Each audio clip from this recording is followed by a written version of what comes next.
لا شريك له وأشهد أن محمدا عبده ورسوله أما بعد فأعوذ بالله من الشيطان الرجيم. بسم الله الرحمن الرحيم.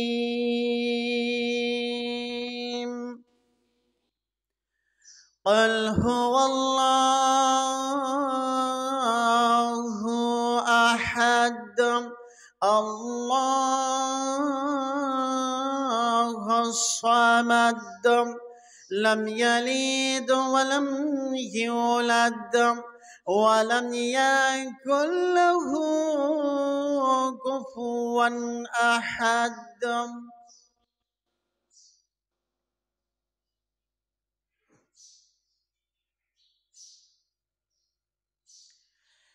إن الحمد لله وحده والصلاة والسلام على من لا نبي بعد. عما بعد فأعوذ بالله من الشيطان الرجيم. بسم الله الرحمن الرحيم.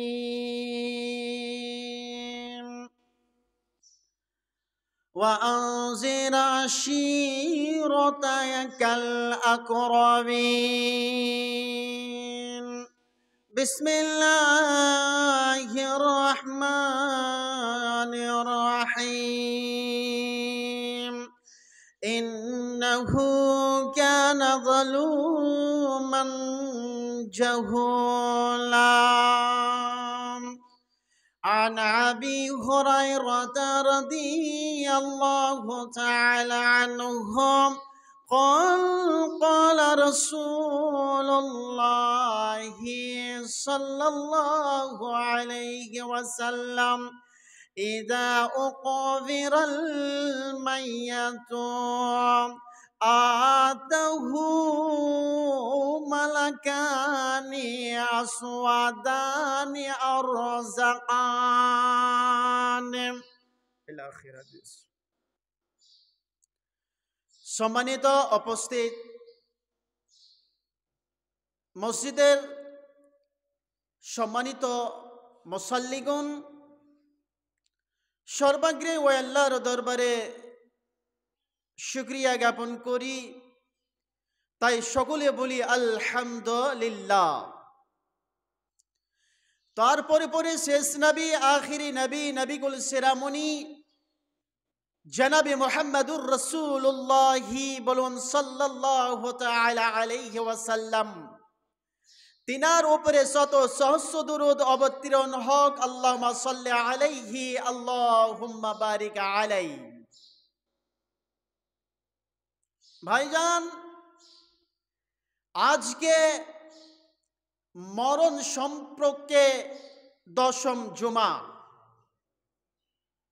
মানুষ মরণশীল, মানুষকে মরতেই হবে। মানুষ মরণশীল, তবুও মানুষ বড় নাদান, তবুও মানুষ বড় জাহেল, তবুও মানুষ বড় জালেম, তবুও মানুষ বড় অজ্ঞ।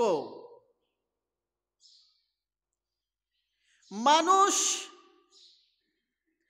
তার বাবাকে কবরে রেখে এসেছে, তার মাকে কবরে রেখে এসেছে, তার সন্তান সন্ততিদেরকে কবরে রেখে এসেছে, আত্মীয় স্বজনকে কবরে রেখে এসেছে। তবুও মানুষের জ্ঞানের দরজা খুলে না, তবু মানুষ মসজিদের দরজা পায় না, তবু মানুষ নমাজের কাছাকাছি হয় না। এত বড় মানুষ জালেম, এত বড় অজ্ঞ। আল্লাহ রাব্বুল আলামিন সূরা আহজাবের ৭২ নম্বর আয়াতে বলছেন, ইন্নাহু কানা যালুমান জাহুলা, নিশ্চয় মানুষ বড় জালেম, নিশ্চয় মানুষ বড় অজ্ঞ, নিশ্চয় মানুষ বড় বর্ব। আজ আপনার মা বাবাকে কবরে রেখে আসার পরেও আপনি শরীয়ত কি জিনিস আজ পর্যন্ত আপনি বোঝার চেষ্টা করলেন না। এই জন্য মানুষ বড় অজ্ঞ। ভাইজান, আপনার মা বাবা কবরে শুয়ে আছে, আপনাকেও কবরে শুইতে হবে। কবরটা হচ্ছে ইমিগ্রেশন কাউন্টার। কবরে মানুষকে চেক আপ করা হবে। কবর যদি চার্জ সেট করে নাই তাহলে আপনি বরবাদ। কবর কেমন জিনিস? একজন সাহাবীর কথা বলছি, তাহলেই আপনি বুঝতে পারবেন।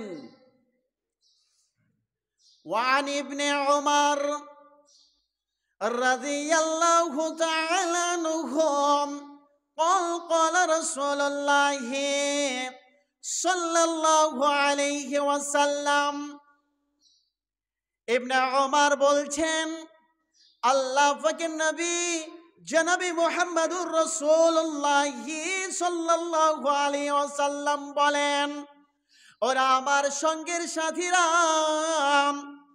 ওরে আমার সাহাবায়ে কিরামেরা, হযরতে সাদ যখন মৃত্যুবরণ করেন তখন আল্লাহর আরশ কেঁপে উঠেছিল। হযরতে সাদ যখন মৃত্যুবরণ করেন, আল্লাহ তাআলা সাদের জন্য আসমানের দরজা খুলে দিয়েছেন। হযরতে সাদ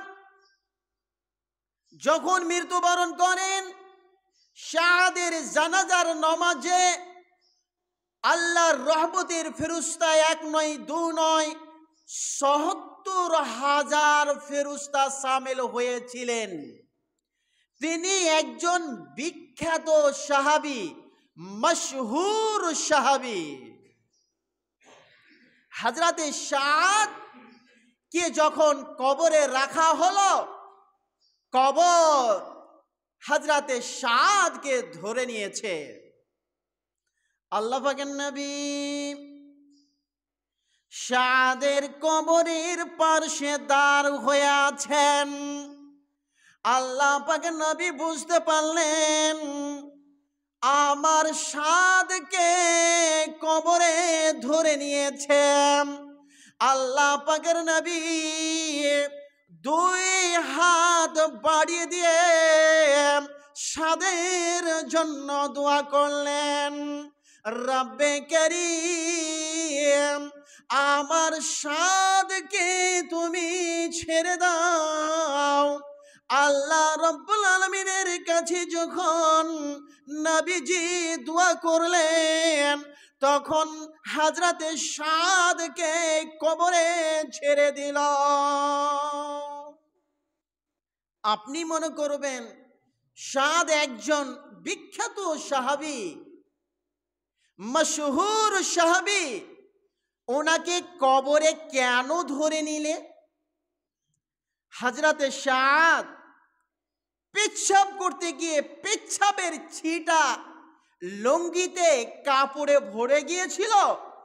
তিনি সেই কাপড় নিয়ে কয়েক ওয়াক্তের নমাজ আদায় করে নিয়েছিলেন।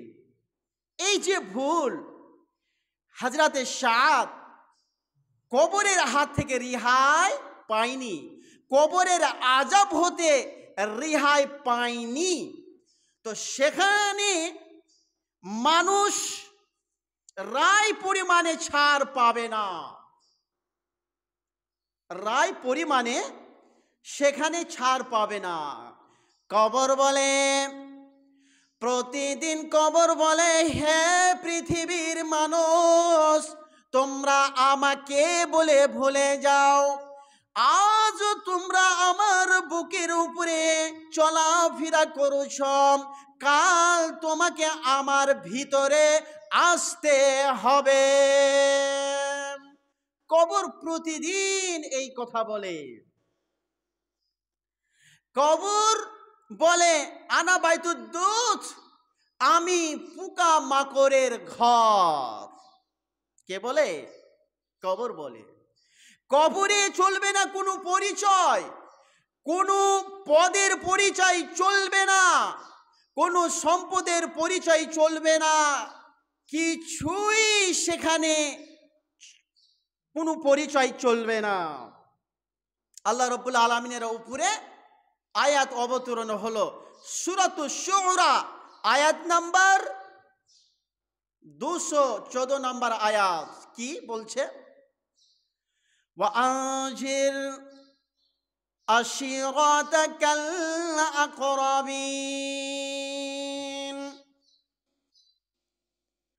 আল্লাহ পাকের নবীর উপরে যখন এই আয়াত অবতীর্ণ হলো, আল্লাহ পাকের নবী মা ফাতিমাকে ডাক দিয়ে বলছেন, বেটি ফাতেমা রে, হাসান হুসাইন শুনে নাও, আমার উপরে এখনই আয়াত অবতীর্ণ হলো। বেটি ফাতেমা রে, তুমি ভালোভাবে আল্লাহকে ডাকো, আল্লাহর ইবাদত করো। বেটি ফাতেমা, কবরে গিয়ে তুমি আমার পরিচয় দিয়ে তুমি নাজাত পাবে না।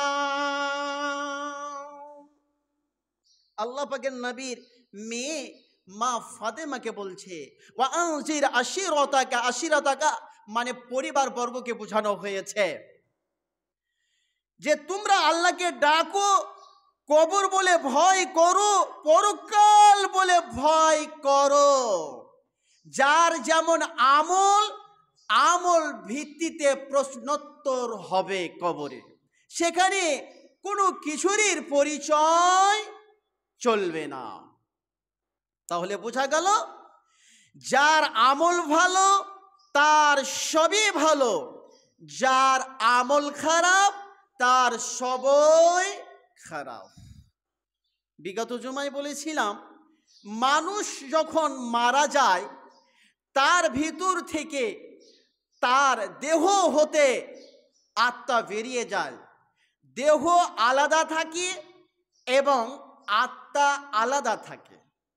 এই আত্মা এবং দেহ এক জায়গায় আল্লাহ করাবেন কখন? যখন মানুষকে কবরে রাখা হয়, মাটি দেওয়া হয়। মানুষ যখন মাটি দিয়ে বাড়ির দিকে ফিরে আসবে, তখন মাইয়াত কানে শুনতে পায়। শোনার পরে তার ভিতরটা যে কেমন হয়ে উঠে আল্লাহ ভালো জানে এবং সে ভালো জানে। তো হাদিসে যেটুকু আমি পেয়েছি সেটুকুই আপনাদের সম্মুখে বলছি। এবার মাইয়াত সেখানে এত বড় অসহায় যে দুনিয়ার বুকে খুব অহংকারী দেখিয়েছিল, গৌরব দেখিয়েছিল, সেই দিন আর গৌরব চলবে না, তার ক্ষমতা হবে না যে কবরের বাঁশগুলোকে হটিয়ে দিয়ে আমি চলে আসি। বন্ধু আমার, মাইয়াতকে যখন কবরে রাখা হবে, রাখার পরে মানুষ যখন মাটি দিয়ে বাড়ির দিকে ফিরে যাবে, তখন মাইয়াত বুঝতে পারবে। তারপরে আল্লাহ পাকের নবী বলছেন, ওয়া আনাবি হুরায়রা রাদিয়াল্লাহু তাআলা আনহু, হযরতে আবু হুরায়রা রাদিয়াল্লাহু তাআলা আনহু বলেন, নবী করিম সাল্লাল্লাহু আলাইহি ওয়াসাল্লাম বলেছেন, কি বলেছেন? আতাহু মালাকানে, দুইজন ফেরেশতা এসে হাজির হয়ে যায়। আসওয়াদানে আরজাকানি, দুইজন ফেরেশতার রং কালো বর্ণের হবে, চক্ষু হবে নীল বিশিষ্ট। জি, দুজন আসবে। আসার পরে সেই ব্যক্তিকে জিজ্ঞেস করবে, কি হাদার রাজুল, নবী করিম সাল্লাল্লাহু আলাইহি ওয়াসাল্লামের ছবি নিয়ে তাকে দেখাবে আর বলবে, হাজার রাজুল, এই ব্যক্তির সম্পর্কে কি তোমার ধারণা ছিল পৃথিবীর বুকে? সে যদি মুমিন হয় তাহলে বলবে যে ইনি হলেন নবী মুহাম্মদুর রাসূলুল্লাহ সাল্লাল্লাহু আলাইহি সাল্লাম, বলে দিবেন। আর যদি মুমিন না হয়, আমলে যদি ভেজাল থাকে, তাহলে সেই ওখানে বলবে যে হাই হাতাল্লা আদরি, আমি তাকে চিনি না, জানি না। অন্য হাদিসে বর্ণনা, বারা ইবনে আজিব থেকে বর্ণনা, তিনি বলছেন যে দুইজন ফেরেশতা আসবে, একজনের নাম হচ্ছে মুনকার আর একজনের নাম হচ্ছে নাকির। প্রথমে নবী করিম সাল্লাল্লাহু আলাইহি সাল্লাম সম্পর্কে জিজ্ঞেস করা হবে, নবীজির ছবি তার সম্মুখে তুলে ধরা হবে আর বলা হবে, এই ব্যক্তির সম্পর্কে তোমার ধারণা কি? তারপর কি বলবে? মান রব্বুকা, মা দিনুকা, মান নবিয়ুকা, বলবে মান রব্বুকা, তোমার রব কে? সেই যদি মুমিন হয় তাহলে উত্তর দেবে রব্বি আল্লাহ। তারপরে বলবে মান রব্বুকা মা দিনুকা, তোমার দিন কি? সে বলবে দিনুল ইসলাম। মান নবিয়ুকা, তোমার নবী কি? তখন বলবে নবী মুহাম্মদুর রাসূলুল্লাহ, বলুন সাল্লাল্লাহু আলাইহি ওয়াসাল্লাম। তিনটি প্রশ্ন করবেন। তারপরে আপনি এইগুলো নকল করলেন না তোতা পাখির মতো মুখস্থ করে গেছেন? পৃথিবীর বুকে পরীক্ষা হয়, পরীক্ষার হলে ছোট ছোট নকলগুলো নিয়ে যায়, এদিক ওদিক দেখে, এদিক ওদিক থেকে দেখে লিখে স্কুলের স্টুডেন্টেরা। তো এই কথাটাও জিজ্ঞেস করবে। এই তিনটি কথার উত্তর যদি আপনি দিয়ে দেন, তারপরে যে আপনি ছাড় পেলেন তা নয়। বলবে ওমা ইদুরিকা, তুমি কি করে বুঝতে পারলে, কি করে জানতে পারলে যে তোমার রব আল্লাহ, তোমার দিন ইসলাম, তোমার নবী মুহাম্মদ সাল্লাল্লাহু আলাইহি সাল্লাম? মা ইদুরিকা, তুমি কেমন ভাবে বুঝলে, কেমন ভাবে চিনলে? সেই যদি মুমিন হয় তো বলবে ফায়াকুলু ইকরা কিতাবাকা, আমি আল্লাহর কিতাব পড়েছি, আমি আল্লাহর কিতাব জেনেছি, জানার পরে ফাআমানতু বিহি, আমি তার উপরে বিশ্বাস স্থাপন করেছি, ওয়াসাদ্দাকতু, আমি সেটাকে সমর্থন করেছি, আমলে পরিণত করেছি, বাস্তবে পরিণত করেছি। এই কথা বলবেন। জি, এই কথা বলার পরে তখন কবরের আশপাশ থেকে আওয়াজ আসবে যে আমার বান্দা সত্য বলেছে, আমার বান্দা সঠিক বলেছে। তখন ফেরেশতাগণকে বলবে ওয়া আবসিরুল জান্নাহ ওয়া আলবিসুল জান্নাহ, তাকে জান্নাতের সুসংবাদ দিয়ে দাও এবং জান্নাতের লেবাস পরিধান করিয়ে দাও। নাম কানামাতুল উরুস, তাকে ঘুমিয়ে দাও ইলা ইয়াউমাল কিয়ামা, কিয়ামত পর্যন্ত। তাহলে মুমিন বান্দা বান্দি যদি হয় তাহলে এইভাবে উত্তর দিবে। আর যদি বেঈমান কাফের বেঈদিন যদি হয় তাহলে যখনই তাকে বলা হবে, প্রশ্ন করা হবে, ফেরেশতাকে দেখেই তার শরীর হাত থরথর করে কাঁপতে আরম্ভ করবে। তারপরে যখন তাকে প্রশ্ন করা হবে তখন বলবে হায় হাতা লা আদরি, হায় হাতা লা আদরি, আমি কিছু জানি না। তখন কবর থেকে আসবে আওয়াজ যে এই বান্দা আমার সত্য নয়, মিথ্যুক, কাজ্জাবত। এবার কবরের দুই সাইড দিয়ে এমন চাপন মারবে যে একদম কবর একেবারেই শুরু তার চাইতে সংকীর্ণ হয়ে যাবে। এই কোখার হাড্ডি ওই কোখাতে ঢুকবে, ওই কোখার হাড্ডি এই কোখাতে ঢুকবে, বিশাল চিৎকার করবে। যেখানে সূর্য উঠে এবং ডুবে এই পর্যন্ত তার আওয়াজ যাবে, কিন্তু জিন এবং ইনসান সে আওয়াজ শুনতে পাবে না। এবার বলবে তার জন্য জাহান্নামের আগুনের বিছানা বিছিয়ে দাও। আগুনের বিছানায় সে শুয়ে থাকবে কিয়ামত পর্যন্ত। বুঝতে পারলেন? এবার হাদিসের মধ্যে এসেছে দুইজন ফেরেশতা আসবে, দুইজন ফেরেশতা এসে এমন প্রহার করবে যে প্রহারের চোটে বিকট আওয়াজ করবে।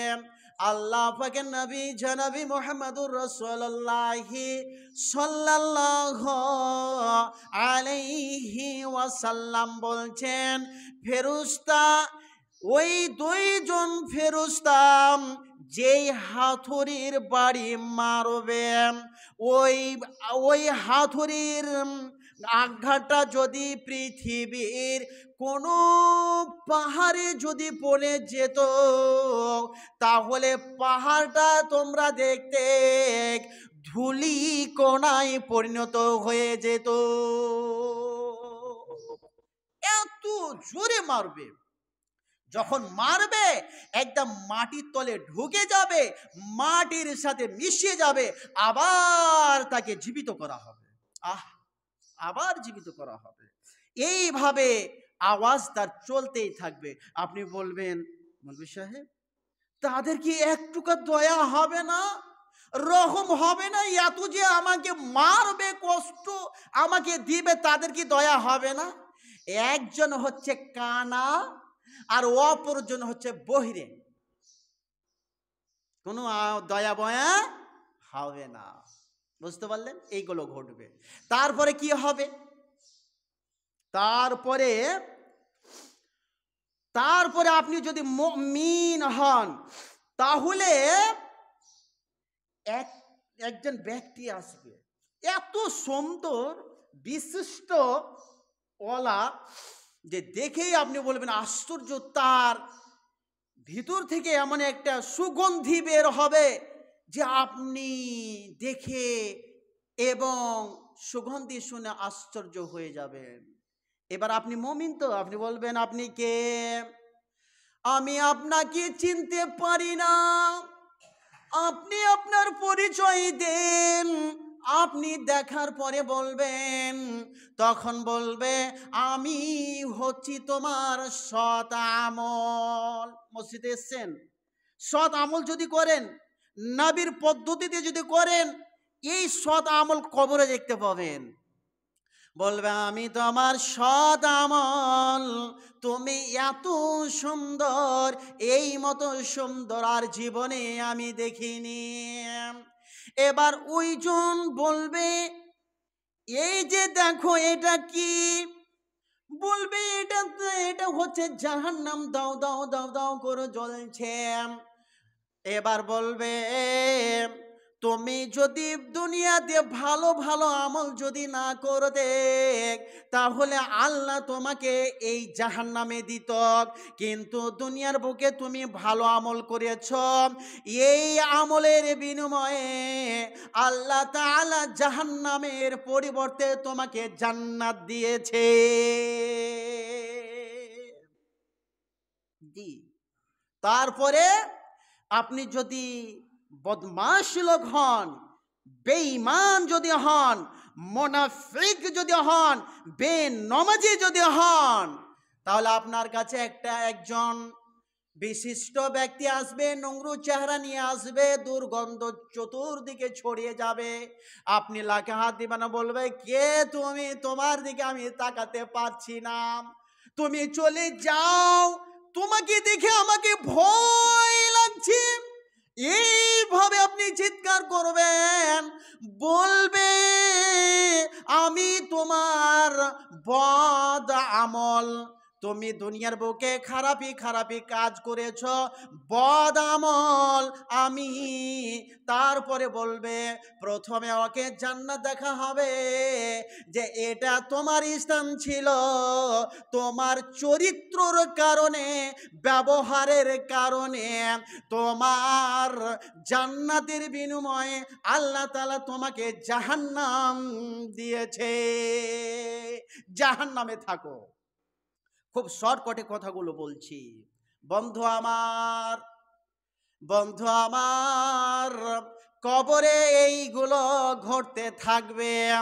আল্লাহ পাকের নবী বলছেন, ওরে আমার পৃথিবীর মানুষ তোমরা শুনে নাও, কবর এত ভয়াবহ জায়গা, কবর এত কঠিন জায়গা, কবরে যে মানুষের আযাব হচ্ছে, তোমরা যদি সেই আযাব দেখতে বা শুনতে, কবরের কাছে যেতে না, কবরে মানুষকে রাখতে না, কবরে মানুষকে মাটি দিতে যেতে না, আল্লাহ পাকের নবী বলছেন তোমরা জানো না বলেই যাচ্ছ।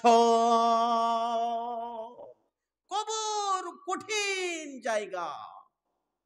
বন্ধু আমার, তৃতীয় খলিফা হযরতে উসমান, তৃতীয় খলিফা হযরতে উসমান রাদিয়াল্লাহু তাআলা আনহু, যখন তিনি কবরে যেতেন, কবরের পাশে যেতেন, এত ক্রন্দন কান্না করতেন, ওনার চোখ দিয়ে অশ্রু বয়ে, দাড়িগুলো ভিজে, জমিনের বুকে টপ টপ করে পানি পড়তো।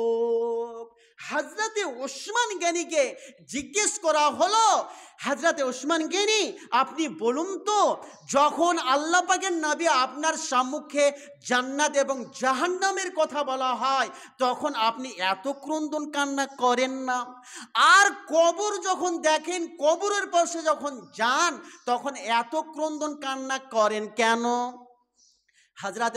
হযরতে উসমান গনি বলছেন, ওরে আমার সঙ্গের সাথীরা, ওরে আমার বন্ধুরা, আল্লাহ পাকের নবী জনাবি মুহাম্মদুর রাসূলুল্লাহ সাল্লাল্লাহু আলাইহি ওয়াসাল্লাম বলেছেন, কবরটা হচ্ছে প্রথম মঞ্জিল।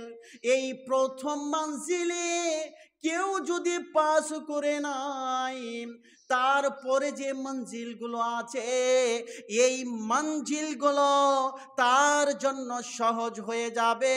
কিয়ামতের প্রথম মঞ্জিল হচ্ছে কবর, কবরটাই হচ্ছে কঠিন জায়গা। এই জন্য আমি কবরকে দেখে এত ভয় পাই, এই জন্য আমার চক্ষুর অশ্রু বয়ে যাচ্ছে। কবর কঠিন জায়গা। মানুষ আজ কবরের পাশ দিয়ে যাচ্ছে, কবর বসে গিয়ে সালাম দিচ্ছে না। আজকে মানুষ কবরে মানুষকে রাখছে, মাটি দিচ্ছে, আর একে অপরের সাথে গল্প গুজব করছে। মানুষ হয়ে গেছে উলাইকা কাল আনাম বালহুম আজাল, চতুষ্পদ জানোয়ারের মতো। তার চেয়েও আল্লাহ বলছে চতুষ্পদ জানোয়ারের চেয়েও তারা খারাপ। একটা চতুষ্পদ জানোয়ারের সম্মুখে যদি একটা জানোয়ারকে কাটা হয়, জবাই করা হয়, টুকরো টুকরো করা হয়, আর অন্য চতুষ্পদ জানোয়ারের সম্মুখে যদি একটা কাঁড়ি দেন, ওই খাচ্ছে, কোনো চিন্তাই নেই, ভাবনা নেই। মানুষ হয়ে গেছে চতুষ্পদ জানোয়ারের মতো। কবর বলে ভয় নেই। আজকে আমার ভাইকে রাখলাম, কালকে আমাকে যেতে হবে কঠিন জায়গায়। এই কঠিন জায়গাকে কেন্দ্র করে একটুকা ভয় করে না। লাখে তেল দিয়ে ফর ফর করে ঘুম পাড়ছে, আর মোচে পাক দিয়ে জমিনের বুকে ডাঁড়ছে চলছে, কোনো ভয়ই নাই। লাগছে লোকটা মরবে না, মনে হচ্ছে লোকটা কবরে যাবে না। আল্লাহু আকবার। এত মানুষ নিকৃষ্ট হয়ে গেছে যে চতুষ্পদ জানোয়ারের চেয়েও খারাপ হয়ে গেছে। ভাইজান, কবর বলে ভয় করুন, ভয় করে চলুন, তাহলে জীবন আপনার জীবনে কল্যাণ আসবে। আপনি সুখময় জায়গায় যেতে পারবেন, নচেত পারবেন না। আল্লাহ যেন আমাদিগকে আজকের বক্তব্যের উপরে আমল করার তৌফিক দান করেন। সকলে বলুন আমিন সুম্মা আমিন। ওয়া মা আলাইনা ইল্লাল বালাগ ওয়া আলাইকুমুল হিসাব। ইন্নাল্লাহ